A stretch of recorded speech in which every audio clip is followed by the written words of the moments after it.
Greetings to you all, everyone. Lo nikhuluma naye umkhulu odla ngonyezi impande eGawulezizweni. Namhlanje ke ngizokhuluma ngempepho. Ukuthi impepho isetshenziswa kanjani. Ayike asizweni ukuthi impepho le engiphethe isebenza ngandlelani. Izokwenza umsebenzi muni emzimbeni wakho. Osaqala ukuyisebenzisa uzobona ukuthi yenzani, yenza umsebenzi muni, inayo imiphi imiphumela leyo. Asiboneke ukuthi izoza nani. So guys, here I have impepho. As you can see, iyasebenza impepho, inamandla futhi inikeza umphefumulo, umoya opholile. Futhi nawe mnikazi wedlozi iyakusebenzela, inamandla, uyageza ngayo impepho, uyayiphuza impepho, uyayibilisa, uyicwenge bese uyayiphuza le mpepho le. Impepho iyaphila. Impepho before uyisebenzise uyayikhulekela impepho ukuthi kusebenzele. Uyakhuluma nempepho.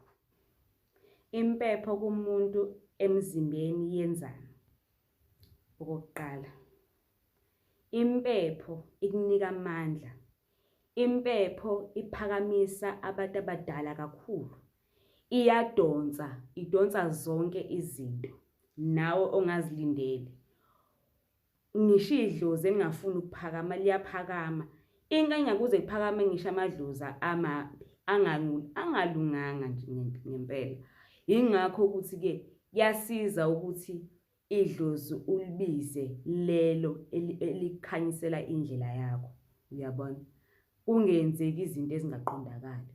So it's very important ukuthi wenze kanjalo.